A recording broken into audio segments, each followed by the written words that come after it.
में शामिल क्रिएटर्स को कब मिलता है पेमेंट? जब बात YouTube से पेमेंट पाने की आती है, तो इन दो फेज को समझना बहुत जरूरी है।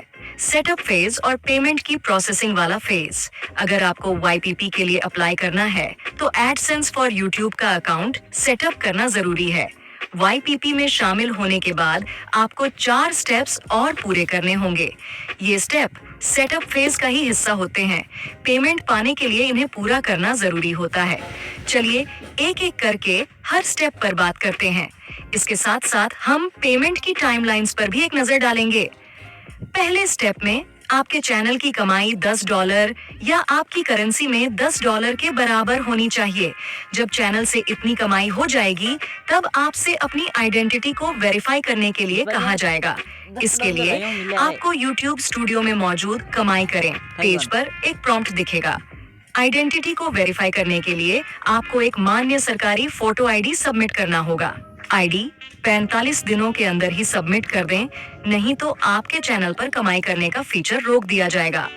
आइडेंटिटी को वेरीफाई करने के बाद आपको अपने पेमेंट एड्रेस को वेरीफाई करना होगा। इसके लिए आपके बताए गए पेमेंट एड्रेस पर पोस्ट के जरिए 6 डिजिट वाला एक पर्सनल आइडेंटिफिकेशन नंबर पिन भेजा जाएगा। आमतौर पर पिन 2 से 4 हफ्तों में आपके एड्रेस पर पहुंच जाता है।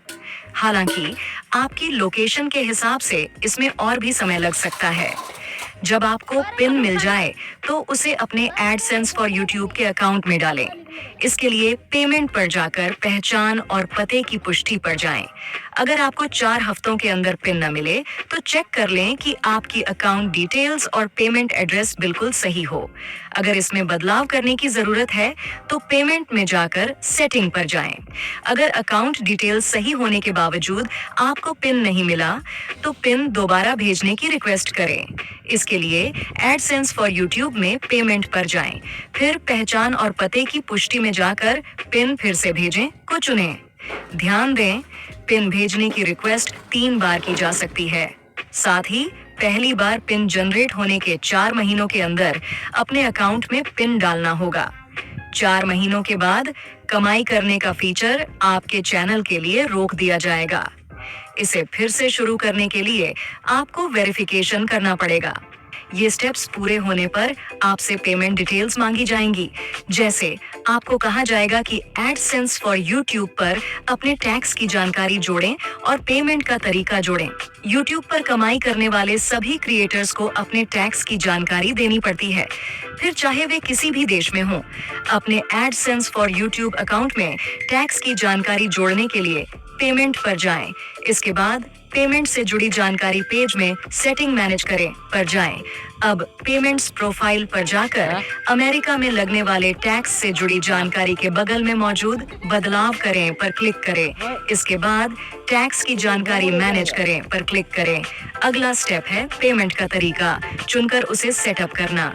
इसके लिए आपको पेमेंट का तरीका चुनने के लिए जरूरी थ्रेशोल्ड तक पहुंचना होगा। अमेरिका में रहने वाले क्रिएटर्स के लिए यह थ्रेशोल्ड है $10। लोकेशन और करेंसी के हिसाब से यह रकम अलग हो सकती है। पेमेंट का तरीका सेटअप करने के लिए एडसेंस फॉर YouTube में पेमेंट पर जाएं, फिर पेमेंट का तरीका जोड़ें पर क्लिक करें। यहाँ आपको अलग अलग विकल्प मिलेंगे, जैसे कि electronic funds transfer, wire transfer या चेक। आपको कौन कौन से विकल्प मिलेंगे, यह आपके पेमेंट एड्रेस के हिसाब से तय होगा। ध्यान रखें, ऐसा भी हो सकता है कि आप पेमेंट का तरीका चुनने के लिए जरूरी थ्रेशोल्ड तक तो पहुंच जाएं, लेकिन इस स्टेप के लिए एलिजिबल होने में आपको थोड़ा और समय लगे। ऐसा इसलिए होता है क्योंकि आपकी कमाई को सबसे पहले आपके एडसेंस फॉर YouTube अकाउंट में जोड़ना पड़ता है। यह काम कमाई होने के अगले महीने में 7 और 12 तारीख के बीच होता है। जैसे अगर आपने जनवरी तक $10 की कमाई कर ली, तो आपको यह स्टेप पूरा करने के लिए 7 से 12 फरवरी तक का इंतजार करना पड़ेगा। ये सभी स्टेप्स पूरे करने के बाद पेमेंट पाने के लिए आपको पेमेंट थ्रेशोल्ड तक पहुंचना होगा। अमेरिका में रहने वाले लोगों के लिए यह थ्रेशोल्ड है $100। लोकेशन और करेंसी के हिसाब से यह रकम अलग हो सकती है। चलिए एक बार फिर से देख लेते हैं। पेमेंट पाने के लिए इन स्टेप्स को पूरा करना जरूरी होता है। अपनी आइडेंटिटी और पेमेंट एड्रेस को वेरीफाई करें, टैक्स की जानकारी सबमिट करें, पेमेंट का कोई तरीका जोड़ें और अपनी कमाई को पेमेंट थ्रेशोल्ड तक पहुंचा लें।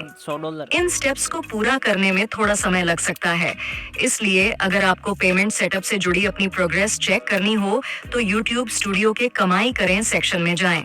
इन स्टेप्स को पूरा करने के बाद पेमेंट कब मिलता है? YouTube महीने के हिसाब से पेमेंट करता है। जब किसी महीने आपकी कमाई इकट्ठी हो जाती है तो उसका पेमेंट अगले महीने की 21 से 26 तारीख के बीच भेज दिया जाता है। वह पेमेंट आपके अकाउंट में कब तक आएगा, यह पेमेंट के चुने गए तरीके पर डिपेंड करता है। जैसे अगर आप अमेरिका में हैं और आपने जनवरी में $100 कमाए हैं, तो आपको 21 से 26 फरवरी के बीच पेमेंट भेजा जाएगा। इसके बाद पेमेंट के चुने गए तरीके के हिसाब से यह तय होगा कि आपको पेमेंट कब तक मिलेगा। इलेक्ट्रॉनिक फंड्स ट्रांसफर में 4 से 10 दिन लगते हैं, वायर ट्रांसफर में 15 कामकाजी दिन और चेक से पेमेंट मिलने में 2 से 4 हफ्ते लग सकते हैं। मुझे कैसे पता चलेगा कि मेरे पेमेंट का स्टेटस क्या है और पेमेंट कब तक मिल जाएगा? यह जानकारी स्टूडियो के मोबाइल एप्लीकेशन में कमाई करें पेज पर दिखेगी। यह सिर्फ एलिजिबल क्रिएटर्स को दिखती है। इस जानकारी से आपको पता चलेगा कि पेमेंट आपके बैंक को भेज दिया गया है। अब वह आपके अकाउंट में कब तक आएगा, यह पेमेंट के चुने गए तरीके पर डिपेंड करेगा। इलेक्ट्रॉनिक फंड्स ट्रांसफर में 4 से 10 दिन और वायर ट्रांसफर वाले मामलों में 15 कारोबारी दिन तक लग सकते हैं। चेक से पेमेंट मिलने में 2 से 4 हफ्ते लग सकते हैं। यह जानकारी आपके एडसेंस फॉर यूट्यूब अकाउंट में भी दिखेगी। अगले महीने की 21 से 26 तारीख के बीच इस खाते के पेमेंट पेज पर पेमेंट को मंजूरी मिलना बाकी है लाइन दिखेगी।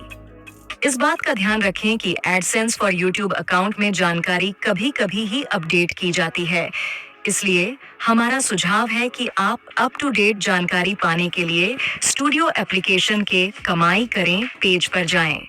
YouTube एनालिटिक्स में जो रकम दिखती है और जो मेरे अकाउंट में आती है, उन दोनों में अंतर क्यों होता है? YouTube एनालिटिक्स में दिखने वाला रेवेन्यू सिर्फ एक एस्टिमेशन होता है। ये चैनल पर की गई एक्टिविटी और हमारे एडजस्टमेंट्स के हिसाब से ऊपर नीचे होता रहता है।